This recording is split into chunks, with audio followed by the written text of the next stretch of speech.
I was avoiding specificity so as to get an idea of the generally applicable prescripts, but perhaps I should be specific now.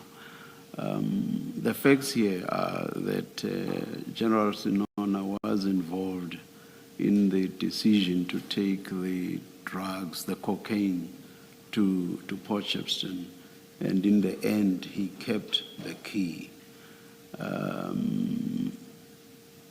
I'm just trying to establish in my own mind whether he ought not to have been subjected to a polygraph test. I'm asking this in the context of the fact that there were polygraph tests here.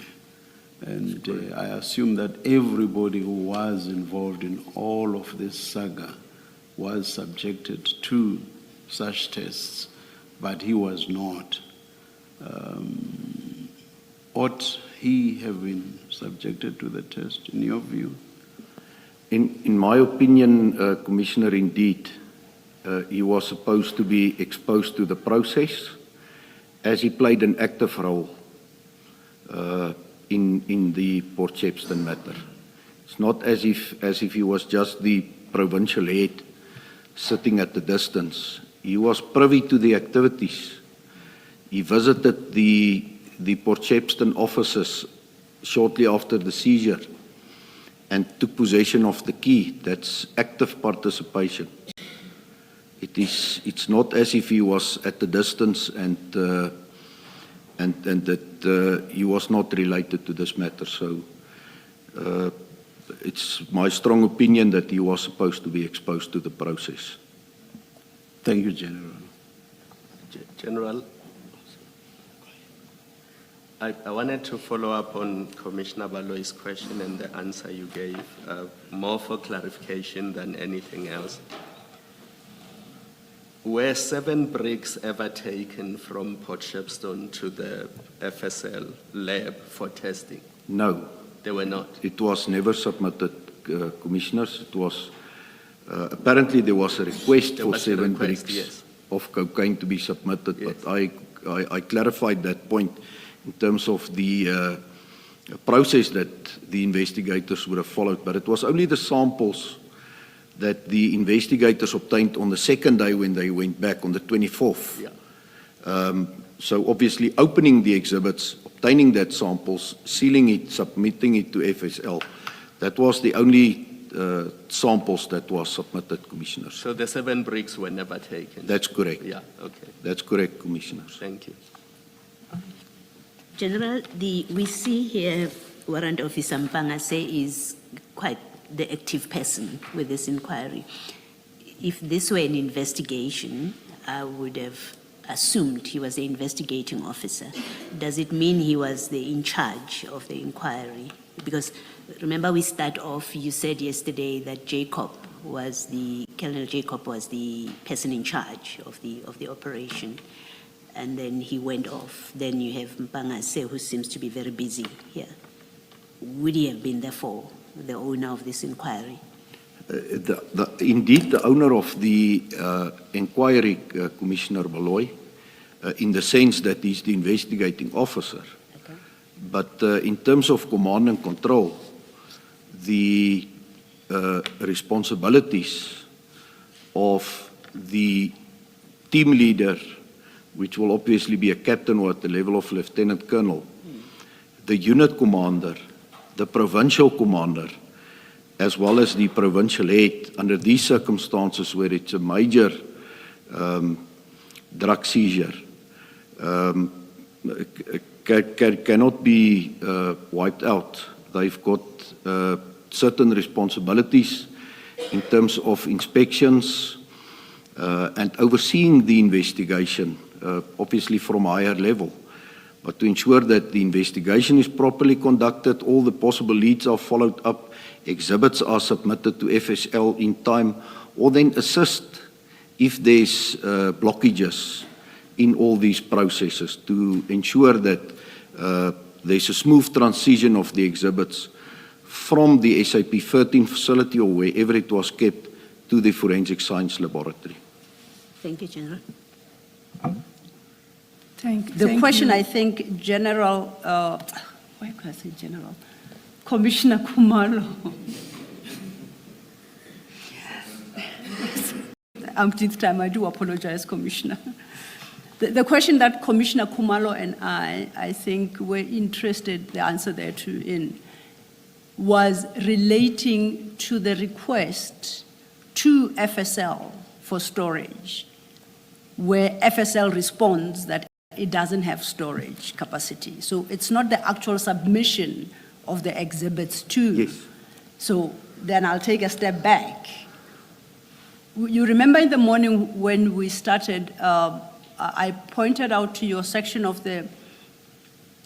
your statement, and I think General Musikiri also points out that when a request was made to FSL, it was rejected because FSL indicated that it was not a Clan Lab scenario. You recall that conversation? That's correct, Commissioner. And your view was that that rejection on that basis was correct because they ought not to have called FSL. It is LCRC they ought to have called. Am I articulate your answer, please, for the record? You are correct. Okay. So then we shouldn't confuse ourselves by seeking to find a formal written request to FSL for purposes of storage in circumstances where the exhibits were not being handed over to FSL. Would I be correct in that? That's correct, Commissioner. Okay. I think I'm clarified. Advocate Silo, my concern, General, is looking at how the exhibits were stored and how they were recorded and the shortcomings that Chair listed yesterday. Remember, he went up to 9. I think Advocate Waloen Silo added 2 more.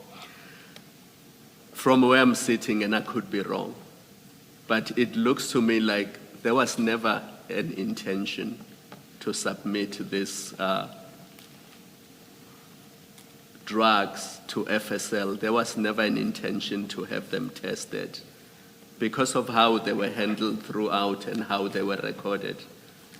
It raises concerns to me that it doesn't seem like there was ever an intention that these drugs will go to storage in Pretoria or that they would be tested so that we can be 100% sure that it was cocaine, 541 kilograms of it. Because I cannot understand how there is no paperwork saying to FSL, at some point when you do have capacity, we would like you to take these drugs. We would like for them to be tested so that we can ascertain that this was indeed cocaine. And if there's a need for people to be arrested and prosecuted, that can be done. What is your comment on my observation? I'm not stating facts, I'm just stating an observation. Commissioner Khumalo, you are 100% correct. I also referred to that yesterday in the same manner as you have summarized it now, that it's my strong view that there was never an intention to submit it to FSL. And that's why I'm reflecting now on all the other cases where predominantly the crime scenes were dealt with correctly and the exhibits found its way into an SAP-13, remained in an SAP-13 at the police station. It was never stolen or tampered with and then submitted to the FSL. Whether it was a year later, I think for purposes of this exercise, it's irrelevant. The fact of the matter is it was not stolen at the police stations and it arrived at the Forensic Science Laboratory intact. Thank you, Commissioner Khumalo. And General Flynn, I think we're dealing with the matter at your paragraph 5, that incident that you said there was liaison with the British authorities and resulted in convictions in the UK. Are you in a position to comment about any prosecutions or convictions arising from that drug seizure of 8th May 2020 in South Africa? It's a yes or no, if you don't want to unpack You don't have to. I just want to know what progress There- South Africa has made. If There you are was able no to comment. prosecution up to date in South Africa, Commissioners. No prosecution to date. I'll leave it there. I'll not probe any further. Getting back to your statement, if we look at your table, I think we are now at the third item, the 2021-02-23 matter, where under place and commodity you indicate Greenpoint. I'm correct, right? No, actually, we should be dealing with the 2020 August 11. Yeah. The cocaine bust of 20 kg. That's our next matter. That's correct, Commissioner. And you unpack that at your paragraph 6, so if you could take That's it from correct. there. On 11 August 2020, members of the DPCI Durban Serious Organised Crime Investigation Unit followed up on information in relation to a container that was on the vessel Polonia that originated from the port of Santos in Brazil. The vessel was on anchorage before entering Durban Harbour. Upon further investigation, 20 kilogram bricks of suspected cocaine was recovered from the container. The cocaine had the Audi logo on the wrappings of 10 of the bricks. The other 10 bricks had no logo on. The crime scene was properly dealt with in terms of crime scene management principles. The exhibits were photographed and sealed in forensic evidence bags. The mass of the suspected cocaine was 20 kilograms.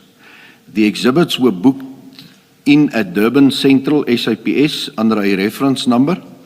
Then the exhibits were submitted to FSL in Amanzimtoti on 1 September 2021. And then FSL confirmed that the exhibits were cocaine. And then the case was investigated under a certain reference number. And here, Commissioner, there's 2 cases where LCRC did not attend to the crime scene. But the investigators, and it's not clear what was the reason for the 2 incidents. It is then this case and the Manuchar case. LCRC did not attend to the scenes. But the investigators themselves